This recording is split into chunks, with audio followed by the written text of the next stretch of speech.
nos lembramos das diferenças, das desigualdades sociais. É evidente as diferenças regionais, mas as desigualdades sociais prevalentes no nosso país, já que alguns se jactaram de terem retirado da pobreza milhões de brasileiros. E nós nos confrontamos com dados estarrecedores que revelam a nossa pobreza, no contraste gritante com as riquezas naturais exuberantes do nosso país, sobre as quais nos reportamos há pouco, quando abordamos a riqueza da Amazônia.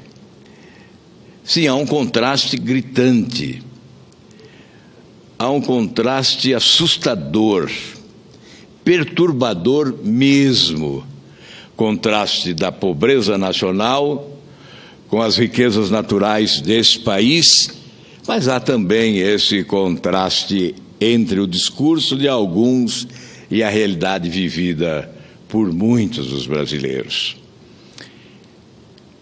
Por exemplo, 20 milhões de brasileiros vivem com uma renda de até R$140 por mês, portanto, quase um Canadá inteiro. 9 milhões, mais do que uma Suíça, portanto, vivem com até R$70 por mês, abaixo da linha da pobreza. A metade dos brasileiros vivem com até um salário mínimo por mês, portanto, uma Alemanha, mais do que uma Alemanha,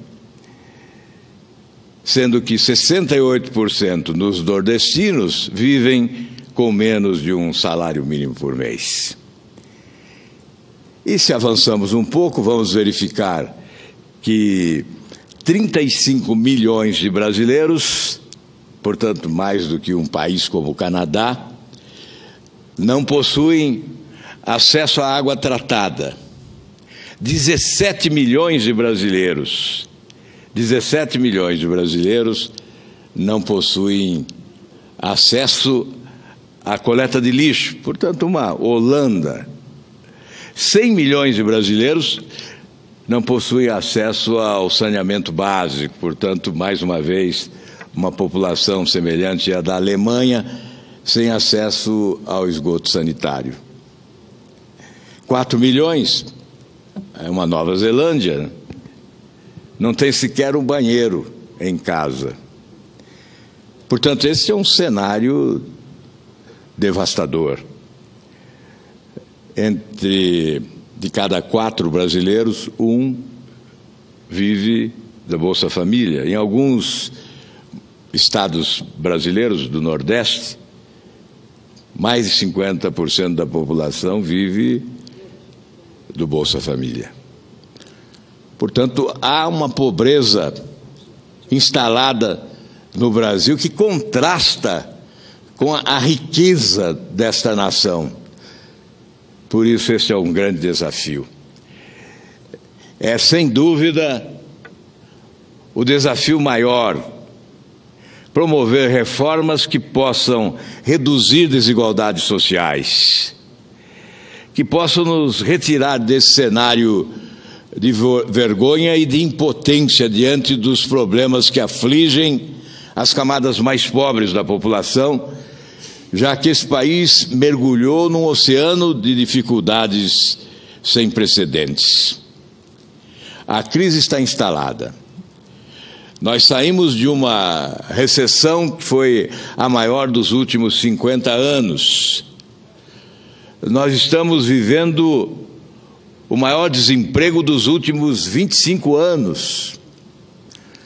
Na verdade, 54% dos brasileiros em idade de trabalhar não estão tendo oportunidades de trabalhar. 22% dos jovens em idade de estudar e trabalhar não trabalham e nem estudam.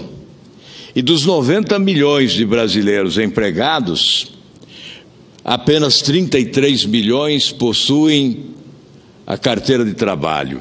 mais de 33 milhões não possuem a carteira de trabalho, portanto, sem os direitos sociais indispensáveis. Esta é a situação do país. Um país assaltado por marginais que, assumindo em várias oportunidades governos do país, assaltaram os cofres públicos. É preciso dar um basta, portanto, e quando nós verificamos que há no Congresso Nacional propostas que alteram a legislação em oposição à Operação Lava Jato, que é prioridade nacional, nós ficamos estarrecidos, porque trata-se de dar uma trombada na aspiração maior do povo brasileiro, que é de ver esse país caminhar para um tempo novo, onde a decência e a dignidade possam ser não apenas palavras soltas ao vento, mas sim compromisso de comportamento na atividade pública brasileira. Quando se tenta conspirar contra a Operação Lava Jato, ignora-se que os assaltos praticados contra os cofres públicos do país levaram à morte milhões de brasileiros, muitos em corredores de hospitais, doentes e abandonados, sem atendimento, com a morte chegando antes que o médico. E outros tantos nas ruas do país, especialmente na periferia das grandes cidades, como ocorre no Rio de Janeiro, vítimas da violência, porque o dinheiro que deveria ser aplicado num sistema de segurança pública competente foi jogado pelas janelas da corrupção e da incompetência administrativa. É por essa razão que, quando se fala em ladrões, fala-se também em assassinos. Portanto, senhor presidente, senhores senadores, é um momento de grande responsabilidade cívica. As pessoas lúcidas devem se tornar protagonistas nesse momento crucial para o futuro do país, porque a omissão pode determinar uma nova tragédia política sem precedentes, com o país sangrando ainda por muito tempo, se as pessoas conscientes e lúcidas não tentarem influir para que as opções brasileiras sejam as mais adequadas na construção da nação que todos nós merecemos. Muito obrigado, senhor presidente.